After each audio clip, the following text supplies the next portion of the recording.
नमस्कार मित्रों। क्या आपकी उम्र 40 साल हो चुकी है? क्या उम्र की 40 साल होने के बाद आपको शरीर में जकड़न रहती है, शरीर में थकान रहती है, कमजोरी रहती है, स्ट्रेस रहता है, पेट भारी रहता है, पेट में कब्ज रहती है, पाचन तंत्र कमजोर हो गया है?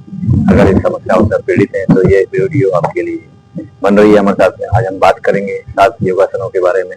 इन आसन को करके आप शरीर को फिट रख सकते हैं। आइए शुरुआत करते हैं।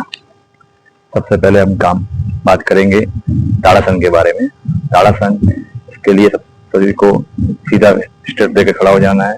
दोनों पैरों को साथ में रखना है। दोनों हाथों को ऊपर की ओर उठाते हुए हाथों को लॉक करना है और बॉडी को बैलेंस करते हुए पंजों शरीर को उठाना है और सामने की ओर निगाह रखनी है। बैलेंस बना रहेगा। पूरी बॉडी को स्थिर रखना है। 15 से 20 सेकंड तक होल्ड करना है।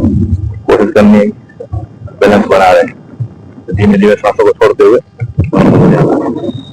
इस आसन का अभ्यास करते हैं तो आपको कई चमत्कारिक फायदे मिलते हैं, जैसे कि बॉडी का पोस्चर सुधरता है, बॉडी का बैलेंस सुधरता है, बॉडी में स्थिरता आती है और एनर्जी लेवल बढ़ा रहता है।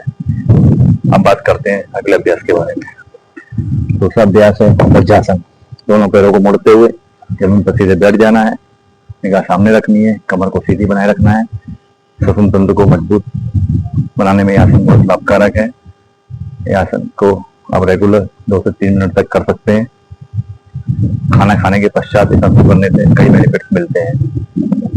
कोशिश करनी है कम से कम 30 सेकंड से 50 सेकंड तक इस आसन को होल्ड करें और सामान्य स्थिति में सांसों को लेते रहें। तो धीमे धीमे सांसों को छोड़ते हुए नॉर्मल स्थिति में आ जाना है। इस आसन का अभ्यास आप करते हैं, पाचन तंत्र मजबूत बनता है, कमर मजबूत बनती है, बॉडी की फ्लेक्सिबिलिटी बढ़ती है और कॉन्सेंट्रेशन लेवल बढ़ता है, पेट संबंधी सभी विकार दूर होती है। बात करते हैं अगले आसन के बारे में। अगला आसन है भुजंगासन। इसके लिए दोनों पैरों को पीछे कर ले जाते हुए जमीन पर लेट जाना है। दोनों हाथों के हथेलियों से सपोर्ट लेते हुए शरीर को धीमे धीमे आगे से ऊपर की उठाना है। कोशिश करना है सांसों को भरना है और सीधे सीधे सामने की ओर निगाह रखनी है। इस पोजीशन को कम से कम 20 से 30 सेकंड तक होल्ड करना है। निगाह सामने रखनी है। पूरी बॉडी ऊपर की ओर उठी रहेगी आगे से और बैलेंस बना के रखना है।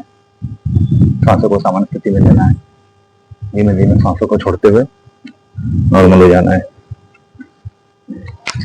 इस आसन का अभ्यास आप करते हैं तो आपकी कमर लचीली बनती है, कमर की फ्लेक्सिबिलिटी बढ़ती है, पाचन तंत्र मजबूत बनता है और एनर्जी लेवल बढ़ता है। बात करते हैं अगले अभ्यास के बारे में। अगला अभ्यास है त्रिकोणासन। त्रिकोणासन को करने के लिए दोनों पैरों के बीच में स्पेस बनाते हुए दाएं हाथ को बाएं हाथ को फैलाते हुए दाएं हाथ को ऊपर की ओर ले जाना है और बाएं हाथ को जमीन पर बाएं पैर की ओर ले जाना है और होल्ड करना है त्रिकोण मुद्रा में। इस आसन का अभ्यास आप 15 से 20 सेकंड तक करेंगे तो आपको कई बेनिफिट्स मिलेंगे। इसी प्रकार से दूसरा ऐसे करना है। दाएं पैर को दाएं हाथ से पकड़ना है और बाएं हाथ ऊपर की ओर उठा रहेगा त्रिकोण मुद्रा में। इस आसन का अभ्यास 15 से 20 सेकंड तक दोनों साइड से कर सकते हैं तो आपको इसके बेनिफिट देखने को मिलेंगे। इस आसन का अभ्यास आप अगर करते हैं रेगुलर तो आपके जांघों, कूलों और मांसपेशियों को मजबूती प्रदान होती है। अगले आसन की बात करेंगे। अगला आसन है सेतुबंधासन।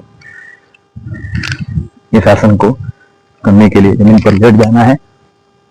धीमे धीमे दोनों पैरों से मोड़ते हुए दोनों पैरों के पंजों को हाथों से पकड़ना है और शरीर को धीमे धीमे कमर से उठाना है। पोजीशन बनानी है कम से कम 30 से 40 सेकंड तक होल्ड करना है।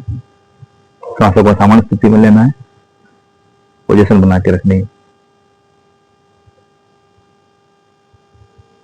तो धीमे धीमे सांसों को छोड़ते हुए नॉर्मल स्थिति में आ जाना है। इस आसन का अभ्यास आप रेगुलर वे में करते हैं तो आपके कमर, कूल्हे, टांगों की मांसपेशियां मजबूत बनती हैं, श्वसन तंत्र मजबूत बनता है, कॉन्सेंट्रेशन लेवल बढ़ता है, स्टेबिलिटी बढ़ती है और कमर लचीली बनती है।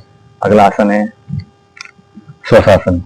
श्वासासन जिस आसन को लोग इग्नोर करते हैं, सभी आसन करने के पश्चात इस आसन को करने के लिए जमीन पर दोनों पैरों को सीधा करते हुए लेट जाना है। दोनों हाथों को फैला लेना है, आंखों को बंद कर लेना है और कम से कम 2 से 3 मिनट तक होल्ड करना है। नॉर्मल मुद्रा में शरीर को फैलाए रखना है। सोने की मुद्रा जैसा इसका आसन है, इसको श्वासासन कहा जाता है। सामान्य स्थिति में सांसों को लेना है रिलैक्स होके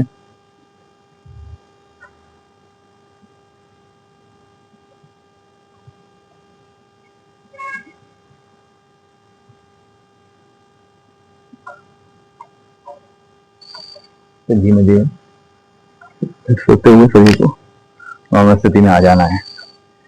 इस प्रकार से यदि इन सभी आसनों का आप अभ्यास करते हैं तो आपको कई बेनिफिट्स मिलेंगे, जैसा मैं आसनों के माध्यम से आपको समझाया है। कोशिश करिए इन आसनों का डेली बेस में आप उपयोग करिए, डेली दिनचर्या में इसका उपयोग करिए और शरीर को स्वस्थ बनाइए और शरीर को फिट बनाइए। आशा है आपको इस वीडियो को पसंद आया होगा। अगर आपको वीडियो पसंद आया है तो चैनल को लाइक सब्सक्राइब करें और जुड़े रहिए हमारे साथ में। धन्यवाद।